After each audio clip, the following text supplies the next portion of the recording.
This sneaker is really flying under the radar, but that might be exactly why it sells out. This is the upcoming Air Jordan 4 Cave Stone.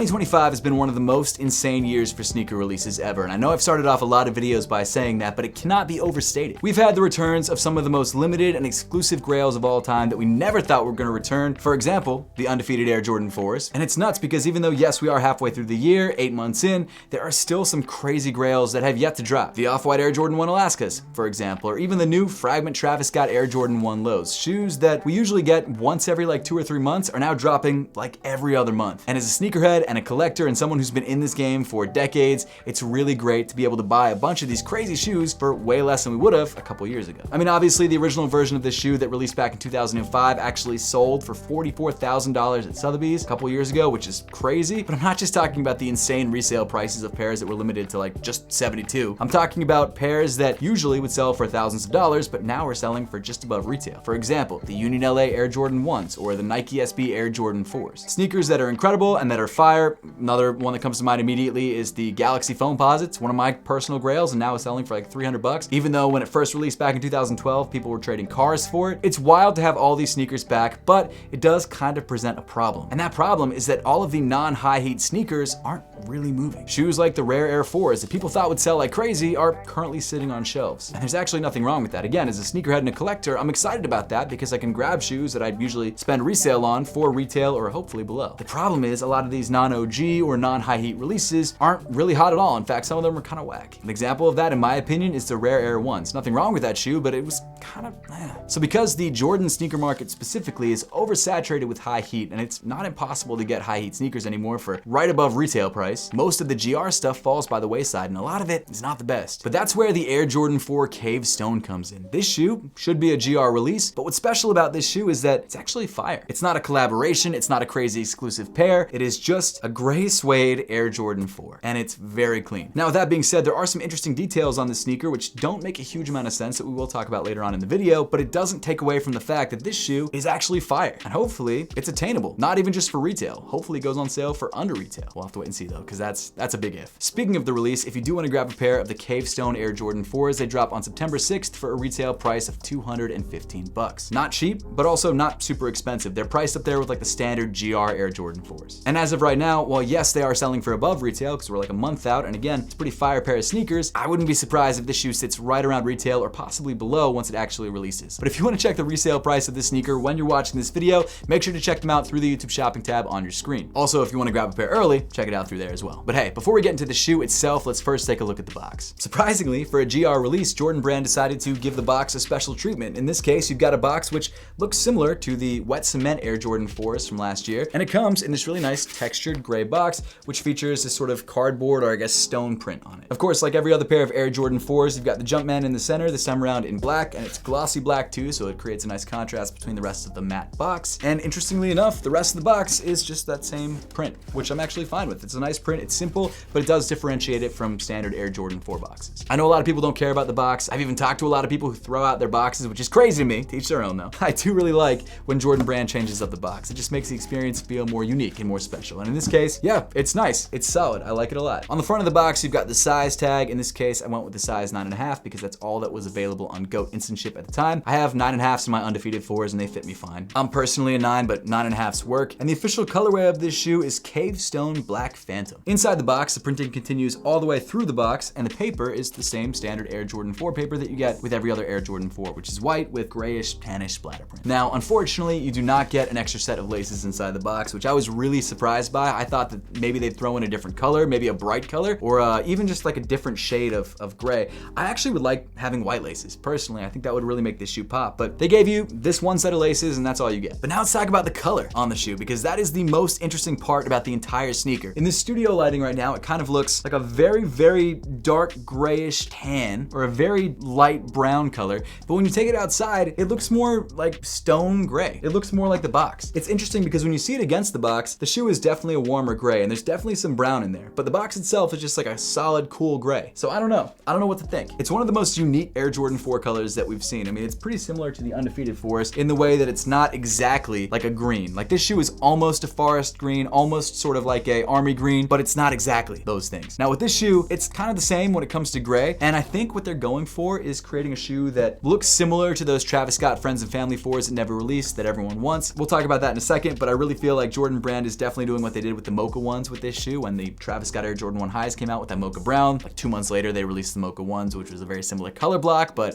just a more standard release shoe. I feel like that's what we're getting with this shoe. It's kind of like the consolation prize for the people who didn't get the Undefeated 4s and who also wanted the Friends and Family Travises and just couldn't get those. Now with that being said, unlike a lot of these other consolation prize shoes that we get on a regular basis, like we get so many Air Jordan 1 mids that look like the high top version, but like there's something different about them. A lot of those shoes, they don't feel right. This shoe though, I think can stand on its own merit. It's a really good colorway that, well, yes, it is probably inspired by another pair of sneakers by Jordan Brand, which to be fair, can you really rip your own design? I don't think you can. I think you can just kind of mimic it. It still does stand on its own, and it's still an incredibly clean colorway aside from all of that. But hey, let me know in the comment section down below whether you think Cave Stone is a brown or if it's a gray. And I think your opinion will change when you see both the on-foot shots outside and the shots in the studio. Now the upper of the shoe comes in mainly this nubuck material, which is not as nice as the Undefeateds, but again, it's not as premium of a shoe. You've got the Cave Stone nubuck around the mudguard of the sneaker, and of course on the toe. It wraps up onto the eye stays of the sneaker and also along the sides of the shoe. Moving up on the sneaker to the tongue, you've got this matte black netting, and underneath that you've got this sort of brownish Cave Stone mesh, which covers up the majority of the bottom of the tongue. Moving up the sides of the tongue, of course, you've got your punched out lace holes, but you've also got your black TPU lace holder things or wings, a detail that creates some nice contrast with the upper of the shoe. I'm glad they went for like a black and brownish grayish upper rather than just all Cave Stone. I feel like that would have been a bit too much Cave Stone, but I like that they kept it a little bit spicy with the black. It's not like a huge contrast, but it does create a nice vibe to it, a very fall look, which I really like. This is definitely a good shoe to release in September. Weaving through the lace eyelets, you've got these flat Cave Stone laces that I mentioned earlier. They're fine. I like that they match the Cave Stone upper incredibly well. Jordan Brand isn't always able to match the lace color to the shoe as well as they do with this shoe. It's actually like a perfect 1-for-1 match almost. The only difference is like the finish of the material. Again, I would have liked having maybe black laces or a set of like sail colored or white laces just to contrast the upper inside the box. For this shoe specifically, I probably would have switched out the laces. I don't always switch out the laces. I usually like going stock, but with shoes like the Undefeateds or, you know, the Nigel Sylvesters or other sneakers that we've reviewed recently, I've been leaning more towards switching out the laces. So this is one of those shoes that would have been nice. Now, laces are like $4 on Amazon, not a big deal, but there you go. Also make sure you're buying the right lace length. Pull out the laces, measure them, make sure you're grabbing the right size, or Google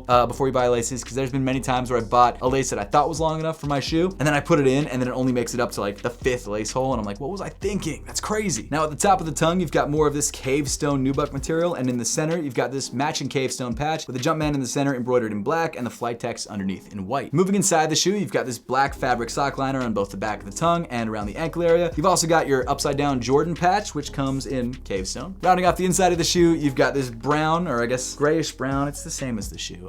I never know. You've got this Cave Stone insole with the Nike Air branding printed on the heel in black. Now in a classic case of true to size Seth striking again, this shoe fits just like every other pair of Air Jordan 4s for me, which I think is true to size. Now if you don't like wearing your Air Jordan 4s in a true to size fit, then go with the size that you usually wear. Most people who are watching this video probably have tried on Air Jordan 4s before, so go with what you'd like. Of course, if you haven't, there should be some Air Jordan 4s sitting at your local Foot Locker or something like that if you live near a Foot Locker or any other kind of retail store that gets recent release Air Jordan sneakers. For example, the Rare Air 4s, at least at the time of this video coming out, should still be there. You can try those on, see what fits best for you. But I recommend true to size. Again, this is a size 9.5, but fits just like all of my other 9.5 Air Jordan 4s. As far as comfort goes, Air Jordan 4s are fine. They're really nicely padded on the upper. The midsole is comfortable enough. It gets the job done. You can wear it all day with no issues. Break-in time generally is a day, I find. They do get hot though, so keep that in mind. They are slightly lower cut than other Jordan sneakers like the 12s, which get insanely hot. These don't get as hot as that, but for a colorway that is as perfect as this colorway is for fall, I think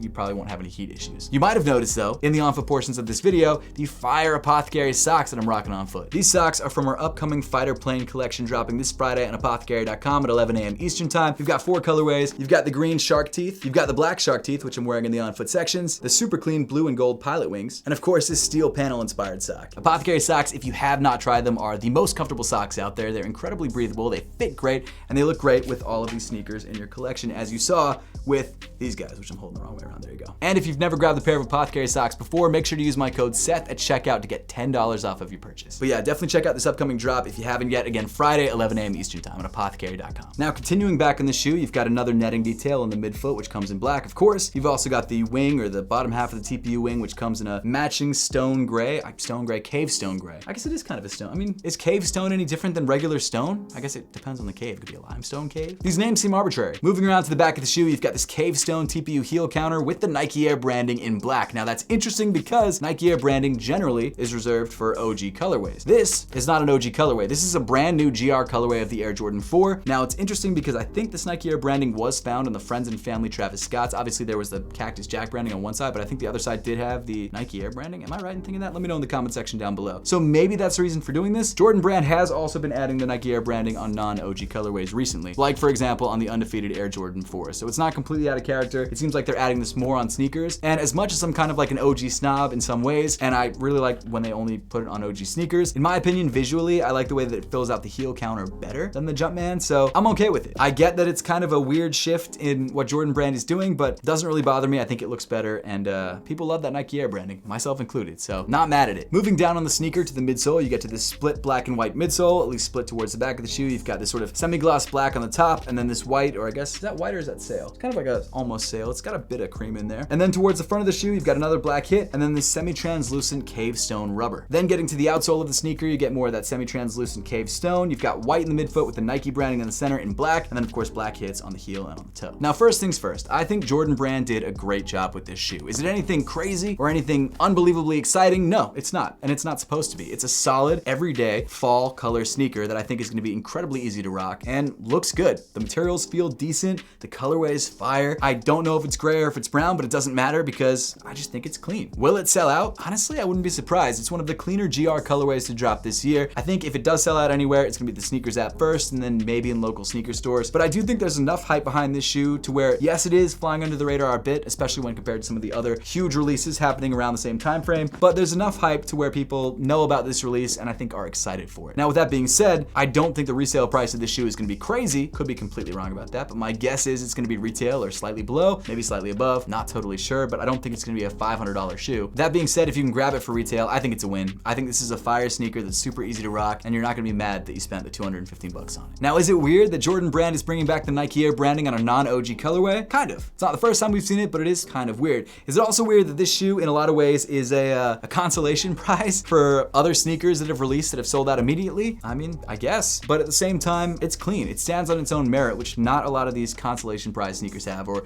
as people like to say, the poor man version. I don't like that phrasing, but people do say that. And it all comes back to the same core belief that I have when it comes to sneakers. Wear what you like. If you like a pair of sneakers that are mids or Team Jordans or whatever, rock them. That's great. If you wore them growing up and you want to wear them for nostalgia reasons, great. If you love the way they look, great. It doesn't matter. It's your sneakers. No one should care about what you've got on your feet. It's your feet. It's like pocket watching. It doesn't matter. It's none of their business. That being said, as someone who looks at sneakers every single day as my actual job, this is a sneaker that I think objectively a lot of people will like because it's a super clean colorway. It's an Air Jordan 4, which is still a pretty popular silhouette, and it goes with a lot of stuff, which for most people is the main reason they buy a pair of sneakers, because they want to wear it a lot. So shout out to Jordan Brand for dropping a solid GR colorway. Let me know in the comment section down below, are you grabbing a pair of these for yourself, or are you gonna let these guys go? Let me know in those comments. As always, thank you so much for watching. Make sure to subscribe if you haven't yet, and I will see you all in the next one.